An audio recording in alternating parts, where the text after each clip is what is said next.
Halo semuanya, kembali lagi bersama saya Michael. Di video kali ini kita coba update market kripto, bagaimana situasi market saat ini gitu ya. Kita akan melanjutkan dari update kita yang sebelumnya, the last crypto drop, dan memang sehabis itu market mulai sedikit mengalami recovery. Ya, apakah benar-benar ini adalah yang terakhir? Kita akan coba lihat secara teknikalnya juga teman-teman, dan secara outlook juga. Kembali lagi, dan disclaimer on and do your own research juga, karena setiap keputusan di tangan teman-teman. Dan kalau misalnya teman-teman suka video ini, jangan lupa untuk like videonya ataupun share videonya juga. Mungkin cek juga apakah teman-teman udah subscribe juga ya. Dan kita langsung masuk aja ke dalam intro videonya.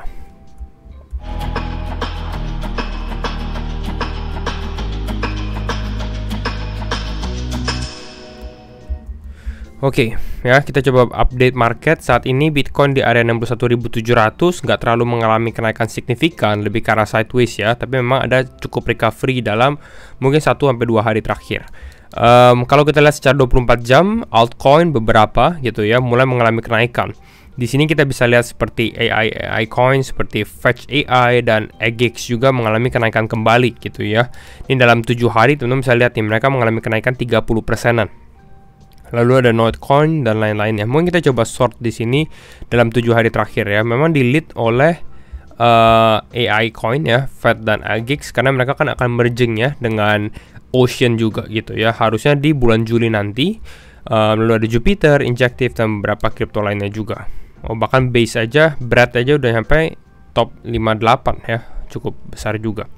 Nah, kalau kita secara fear and greed, sebenarnya kita di area fear juga sih. Dan memang saya sudah sempat tekankan juga, memang the best time to buy is pada saat market lagi fearful, teman-teman. Lagi takut semuanya,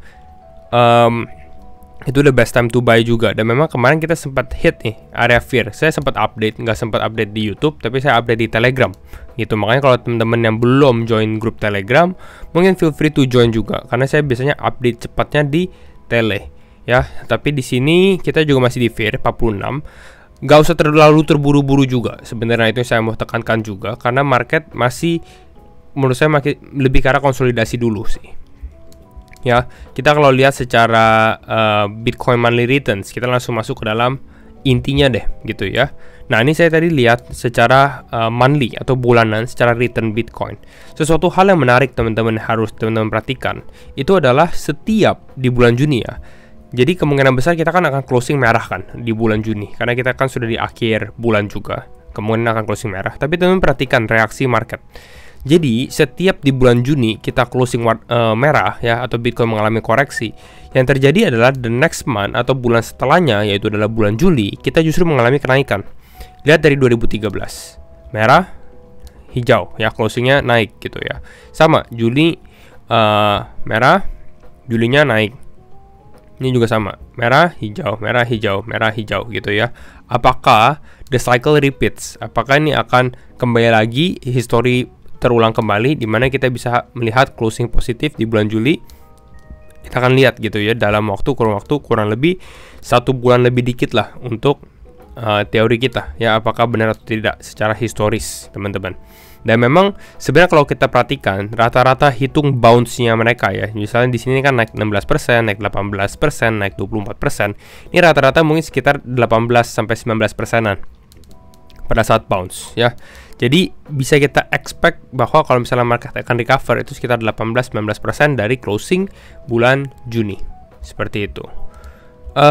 Kalau kita secara daily, masih banyak sebenarnya kripto-kripto yang relatif masih under pressure gitu ya. Jadi secara fundamentalnya kalau kita bandingkan, fundamentalnya sama, tapi kalau kita bandingkan secara harganya gitu ya, justru jauh lebih murah gitu. Mungkin terdiskon bisa 30-40%, khususnya untuk altcoins teman-teman. Jadi nggak usah terburu-buru juga untuk entry gitu ya. Tapi ya the best time to do saat ini adalah lebih karena untuk mulai cicil beli. Satu hal lagi yang kita lihat, mulai ada inflow gitu ya. Di sini kita lihat ya, ini continuous outflow gitu ya, merah semua. Outflow-nya juga lumayan besar karena 200, 100 gitu ya. Kalau kita lihat dari outflow Bitcoin ya secara dolar ya. Jadi ini 200 juta dolar, 189 juta dolar, 145 dan terus menerus. Nah, namun tadi pagi ya, berarti tanggal 25 Juni itu kita ada info 31 juta. Apakah selling pressure dari ETF itu mulai berhenti? Itu juga bisa kita jadikan patokan juga. gitu. Dan memang sebenarnya Bitcoin karena sudah hit key level, banyak yang melihat bahwa mungkin probability kita bottoming out cukup besar gitu. Nanti kita bahas lebih detail di teknikalnya saja ya. Nah, kalau kita perhatikan satu grafik ini juga cukup menarik teman-teman. Ini adalah grafik gambar Bitcoin di cycle sebelumnya 2011, 2014, 2019 dan mau cycle ini 2022 gitu. Kalau menurut saya mungkin ekspektasi ini terlalu bullish gitu ya, karena kalau misalnya seperti ini istilahnya Bitcoin bisa ke harga $300.000 lah gitu ya. Walaupun sebenarnya bagus-bagus saja kalau Bitcoin ke $300.000.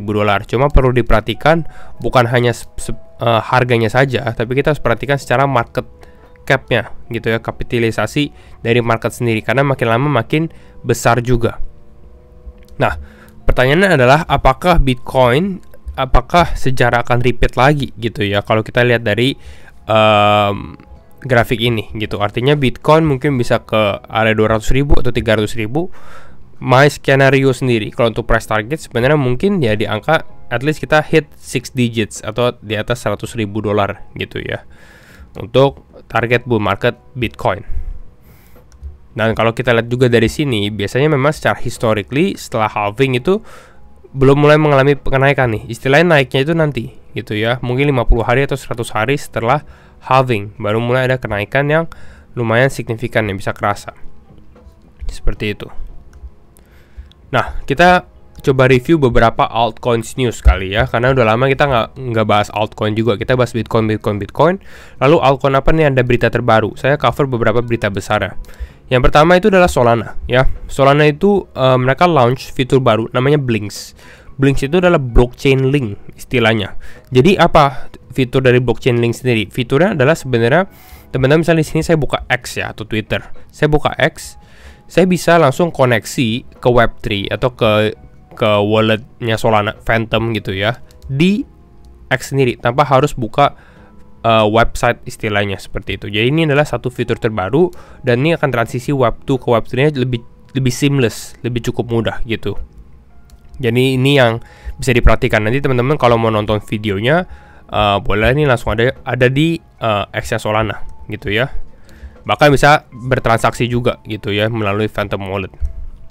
Lalu di sini ada juga tentang mengenai meme coinnya juga, karena kan Solana terkenal dengan meme coin ya. Jadi ini salah satunya misalnya Meteora gitu. Jadi istilahnya teman-teman bisa beli meme coin dari X sendiri gitu. Oh langsung beli aja nih gitu, mau $10, $100 atau $1.000 istilahnya, atau mau custom di bawah. Jadi ini mempermudah gitu. Nextnya juga ada Phantom ya, dimana Phantom kemungkinan besar di tahun ini ataupun tahun depan gitu ya akan rilis token barunya, yaitu adalah S ataupun Sonic gitu ya. Ini transisi dan dia akan ada airdropnya juga gitu. Dan memang bagaimana cara qualify mengenai ke airdrop Phantom, caranya salah satunya adalah harus aktif di jaringan Opera-nya dia gitu. Kalau kita aktif bisa mendapatkan airdrop token S atau Sonic ya. The next one sebenarnya yang cukup besar menurut saya itu adalah Fraxshare atau FXS dan juga Near Protocol. Istilahnya mereka nih bekerja sama lah, berpartnership, di mana Near ini membuat stablecoin mereka menggunakan Frax gitu. Ini kalau teman-teman perhatikan di bawah sini, nah ini beyond existing Frax assets ya, mereka akan collaborate dengan Near untuk launching namanya Frax Near atau FRX Near gitu ya. Frax ini kan protokol yang memang cukup hot di DeFi teman-teman. Sebenarnya ini fundamental kuat, tapi secara price performance sebenarnya cukup underperform sih menurut saya ya. Hopefully dengan news ini mereka bisa mulai mengalami kenaikan lagi, jadi bisa diperhatikan juga gitu ya. Istilah mereka membuat Near stablecoin ya, stablecoin di jaringan Near gitu. Nah, kita mungkin masuk ke teknikal, tapi sebelum masuk ke teknikal juga teman-teman, kalau teman-teman yang belum ada exchange Binance juga feel free untuk download juga gitu ya. Exchange Binance bisa menggunakan referral code saya juga. Binance ini saat ini masih menjadi top number 1 exchange juga. Jadi untuk teman-teman mau trading, mau invest, apapun mau teman-teman mau pemula, mau pro juga gitu ya, semua bisa menggunakan exchange Binance. Istilahnya dia lengkap lah gitu teman-teman. Bahkan ada fitur launch pool-nya dia, launchpad, mega drop juga gitu untuk Binance. Jadi jangan ketinggalan. Saya juga banyak soalnya info share project Binance yang cukup menarik gitu. Jadi kalau belum ada, langsung download aja teman-teman. Bisa mungkin menggunakan referral code saya di deskripsi gitu ya. Nanti akan dapat diskon trading 20%. Nah, kita mungkin masuk ke technical ya. Ini outlook sebenarnya saya sudah sempat share juga di Telegram. Kita coba update dulu dari analisa sebelumnya, di mana memang market kita sempat bahas this line ya, warna kuning ini must hold istilahnya, dan memang kita istilah bisa dikatakan kita cukup holding gitu ya. Kalau teman-teman lihat di video sebelumnya, saya nggak usah play, tapi saya sempat bahas potensi liquidity grab, istilahnya turun dulu ke area 59 atau 58 gitu ya. Dan memang yang terjadi adalah hal seperti itu gitu. Di sini turun ke 58,3 istilahnya, tapi langsung ada recovery yang cukup cepat. Seperti ini. Nah, jadi kalau kita lihat secara plan in general, menurut saya sebenarnya kita masih di downtrend. Jadi bukan artinya kita harus bullish. Makanya saya di awal bilang nggak usah terburu-buru ya. Sabar aja, kesempatan masih ada juga. Tapi ada kemungkinan kita bottoming out istilahnya. Bottoming out artinya apa? Artinya mungkin ya kita akan di daerah ini gitu ya. Mungkin testing lagi ke sini gitu. Tapi istilahnya kita masih ya udah bottom lah. Istilahnya udah lumayan di bawah nih gitu. Jadi udah cukup menarik kalau teman-teman mau ambil posisi buy gitu.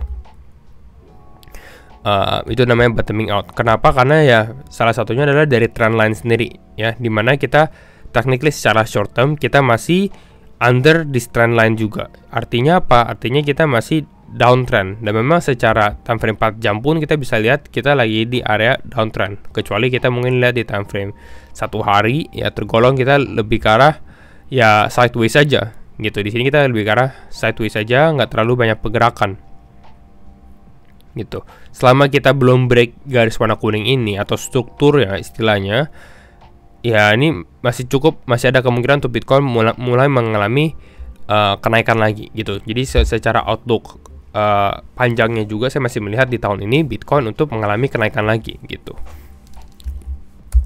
Jadi kira-kira ini untuk outlook dari Bitcoin gitu ya. Jadi kalau kita lihat, hopefully kita bisa ada penguatan. Ini break exponential moving average-nya dulu 20 dan 50, dan possibly testing ke area trendline ini lagi gitu. Jadi target saya secara short term adalah kembali ke area imbalance ini. Itu adalah area kisaran 63 ribuan gitu ya. Mungkin kita akan testing aja.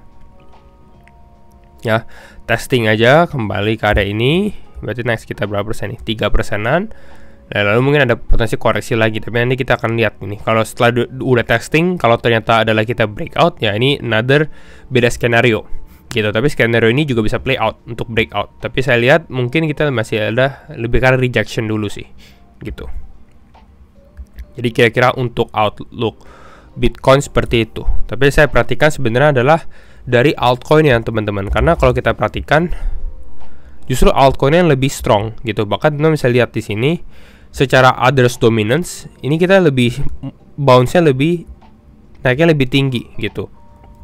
Bitcoin dominance pun belum turun sih gitu ya, tapi kita cukup ranging lah ya, ranging. Tapi ini kita bisa lihat penurunan ini gitu ya, penurunan drastis ini ya di sini favoring altcoins gitu ya. Jadi mungkin beberapa altcoin ya, nggak semua altcoin, tapi beberapa altcoin mungkin akan lebih cukup menarik kalau kita perhatikan dari secara grafiknya gitu, karena pressure-nya lagi di Bitcoin gitu. Itu untuk outlooknya. Kita juga bisa lihat sebenarnya USDT dominance teman-teman. Ini yang saya juga lagi perhatikan, dimana ini adalah dominance dari stablecoin USDT gitu ya. Tapi kita masih uptrend juga sih ya. Di sini kita harus coba untuk turun kembali lah istilahnya, karena kalau kita lihat secara daily-nya ya, jadi USDT dominance ini istilahnya pada saat market koreksi, teman-teman bisa lihat USDT dominance itu mengalami kenaikan ya. Artinya apa? Artinya banyak orang menjual holding crypto mereka, masukin ke USDT ya, taruh aja dulu, tungguin cashnya gitu ya, tunggu kalau mau masuk baru turun lagi. Kalau mereka masuk ke market gitu ya, istilahnya mulai deploy beliin kripto, nah itu membuat USDT dominance itu mengalami penurunan. Makanya kita bisa lihat nih, Januari, Februari turun dominance-nya. Bahkan kita lihat dari Oktober sampai Desember itu turun. Dari waktu kita all time high nih di area kisaran 8%-an dominance USDT, saat ini tinggal 5%. Nah, kalau kita mau mengalami kenaikan, nah dari sini kita harus breakdown lagi, turun kembali gitu. Ya biasanya ini akan turun ketika market mulai mengalami kenaikan, karena orang akan FOMO juga gitu. Ya, jadi kira-kira ini yang untuk update saat ini. Kalau teman-teman menemukan video ini membantu, sekali lagi jangan lupa untuk like-nya juga. Dan sekali lagi thank you semua for watching. We will see you in the next video. Bye bye.